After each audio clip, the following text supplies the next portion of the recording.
Do skins give you an unfair advantage? Meaning that if you've got a good skin or you just picked up the latest hotness with a couple of crystals or some gems, do you actually play better? Or at least in theory, could it actually improve your performance? Well, that's what we'll be talking about today on Raynday Gaming. My name is Raynday, and thanks again for tuning in to another episode. Now you hold on, Mr. Triggerfinger, on the comment section. I know what you're trying to do. Don't you write that comment and write me off. This could be a serious thing, and actually has been given some serious credence in the past. In fact, when I used to watch the SPL quite a bit before I even worked at High Res, skins weren't really allowed to be played. There was maybe one skin that you could play, and of course the rules have relaxed and there are skins now in the SPL, obviously in the Paladins Global Series and all of the summer premieres and tournaments that we've run. Skins usually are available, and I think that's good for the game. I mean, it's great advertising. You get your pros to actually wear the skins that people who are watching and in the community want to buy and want to try out, but maybe don't want to purchase it before they see what it looks like in game. I mean, it's like if you get Kobe or LeBron wearing Dior and Gucci as their jerseys. I mean, you get to see the new outfits and say, oh yeah, I can slam in that. Definitely picking that up. That's why whatever shoe LeBron James wears sells a crap ton of shoes, because everybody watches him dominate. They look at his shoes and they say, man, that looks cool. I want to be like that. Therefore, I will buy those shoes. Now, we know that there isn't really a correlation between you buying those shoes and playing like LeBron James.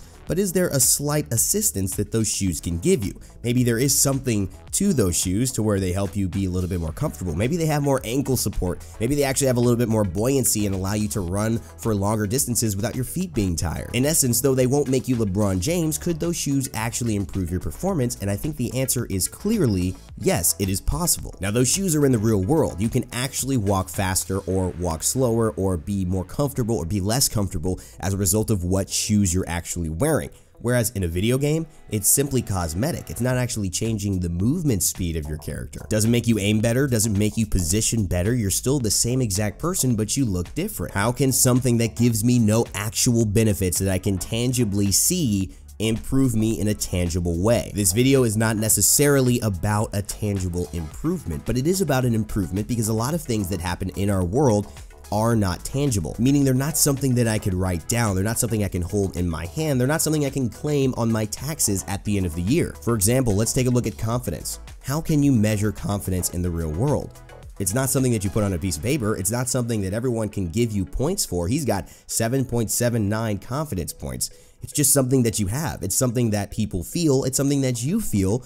But there's no way to actually quantify it in terms of what's the exact value that you having confidence is bringing to your life. Yet confident people versus unconfident people have wildly different lifestyles, and they have wildly different decisions that they make on a daily basis as a result of that. Though that confidence is not a tangible aspect, it does create tangible results because it helps to purposefully drive their motivations and the direction of how they go about their life. And though confidence is actually generated internally, we can also get a little bit of a kickstart into our confidence by having external things go well for us. Think about your appearance. This to me is the easiest example to kind of clearly state this on a broader scale. When I have my haircut, when I'm wearing a suit, when I'm looking good, dressed to the nines, looking fly, I feel good, and that actually helps to give me more internal confidence. It's like something that I can look at to continually kind of get myself back feeling positive about myself. Whereas if I haven't done laundry, I got no underwear, I'm free balling, and I'm out there with some raggedy jeans and an old shirt that's a V-neck, goes down to my belly button, and I'm like, how'd I even get this thing?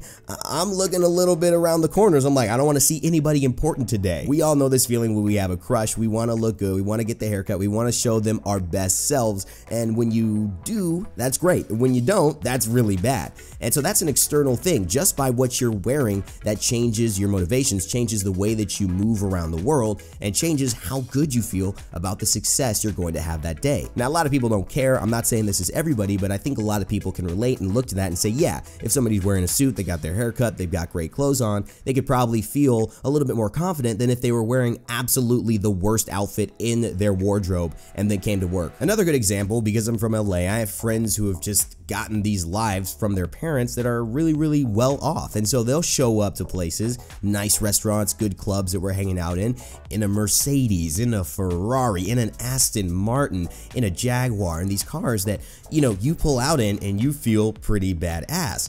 And, you know, sometimes I've had those moments where I've pulled up in a nice BMW, but I've also pulled up in a Camry, in a Scion XB. And there is a difference when you pull up in the BMW than when you pull up in the Camry. And again, it doesn't matter. It gets you from A to B. You do the exact same thing in both cars. Maybe one goes faster, but you can't break any speed limits, assuming you're still going 65 max on the freeway. You're getting there the exact same time. And so as a result of actual impact on your daily life, it doesn't change a thing.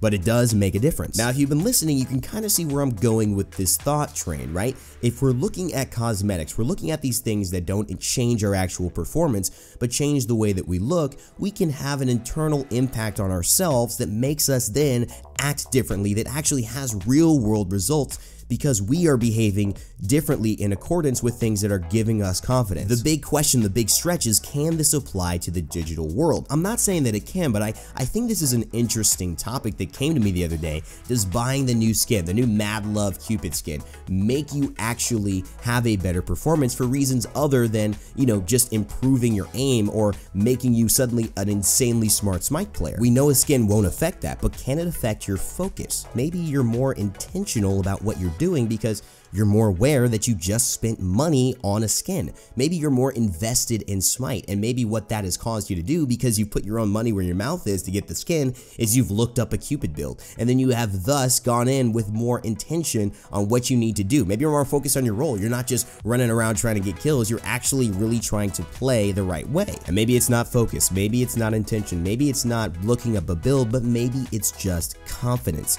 Maybe looking good in game makes you feel better about yourself, and maybe a positive attitude or a positive expectation of the results that you will get when you're playing with that new skin you just bought and are excited about actually helps to create those results. I used to actually run a company when I was very young. A lot of people have, you know, gone through phases in their teenage years where they just didn't have a lot of money, and I was not one that wanted to do that. In fact, I started my first company at 14, and it was called Soccer Success. Now, this program was high level. It was very niche. It was aimed towards wealthier families because I lived in a wealthier community, and it was aimed towards kids who wanted to be better soccer players, around, you know, anywhere from 8 to 14 to maybe even 17 at the highest level, but they also wanted to improve their mental game. See, one of the most interesting aspects to me that people never really focused on when I was going through my college careers, whether it be on the national teams, whether it be at UCLA, whether it be at DC United, that people really didn't consider the second pillar, what I think so crucial to success,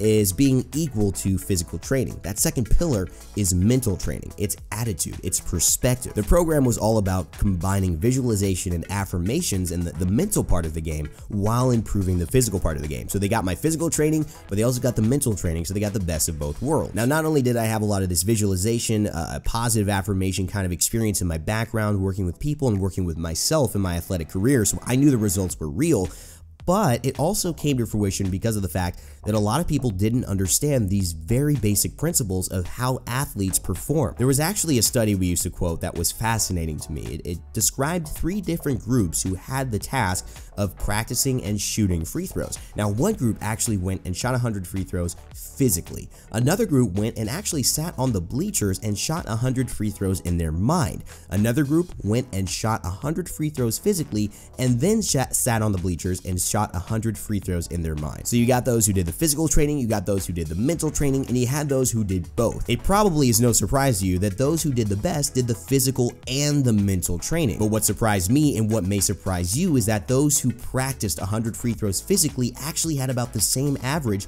as those who just sat on the bleachers and shot 100 free throws in their mind. So your brain has a hard time distinguishing between what you're visualizing and what's actually happening. If you continuously bring thoughts that are negative or results that you do not like into your consciousness, you tend to create those. And the same thing goes for when you are positively expecting, when you are positively going through the drills. Your brain is watching your body from a distance when you visualize these things. Go up with your hands, bend your elbows, shoot the ball, watch it fly with perfect technique into the rim, and do it over and over again, so that when your body actually does it physically, your brain has already been there before and is a step ahead of you. To me, it's fascinating stuff, and it's been very, very helpful in my life. Things like visualization, affirmations, some people are into them, some people aren't. I say, you know, check it out. Whatever works for you works for you. It has just worked for me, and I've done a lot with them from a competitive standpoint and from a career standpoint, so hey, What works? Keep on working it. Looking back at the skin conversation, there are a lot of people that will come at this and probably have a lot of different questions or ideas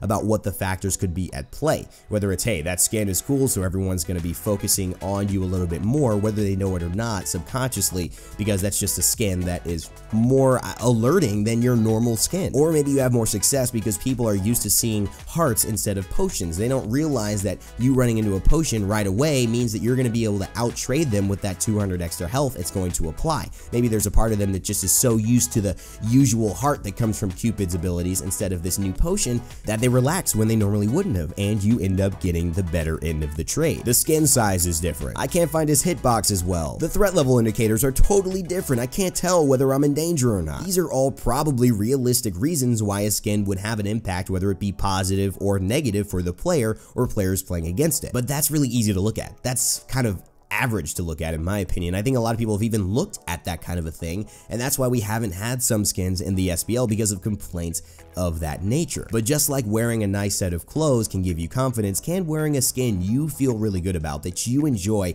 that gives you a positive outlook at the start of a Smite game, actually help to snowball that positivity and that positive expectation into a really positive result. If you believe that you can actually gain a positive feeling or confidence from buying a brand new skin, then you have to then ask yourself the question, does feeling confident or feeling good when I start a Smite game impact my performance in a positive way? And in the opposite end of the spectrum, does feeling bad or not having a good time when I'm about to start a Smite game, does that actually negatively impact my performance at times? If you do believe that the way you feel can impact the way that you play, then I think that the skin having an impact on your feeling could, as a result, then impact the play, if you do believe all of those lines of thought to be true. And this isn't looking at superstition. This isn't looking like my lucky skin, my lucky socks. If I don't wear them, I'll have a bad day or the Giants will lose the Super Bowl, right? Something like that. This is very much an idea and a concept that takes into account that the world is through the eye of the beholder, and that we as people have choice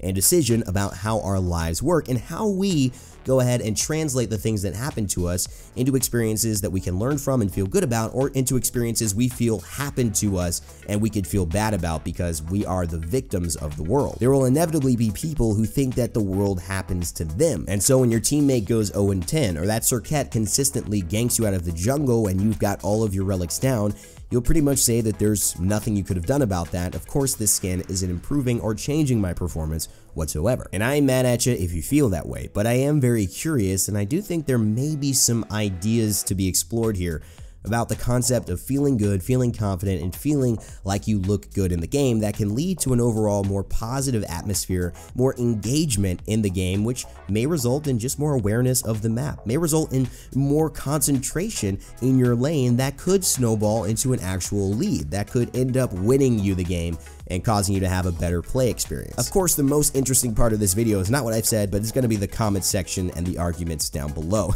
I love you guys. Thanks so much for tuning in. Please leave your thoughts about whether you think this could happen, whether you think this is total malarkey. Again, I'm leaving this up as a discussion. Y'all have the ball now, so go ahead and tell me what you think below. As always, remember to never give up, never stop gaming, and I'll see you all next time.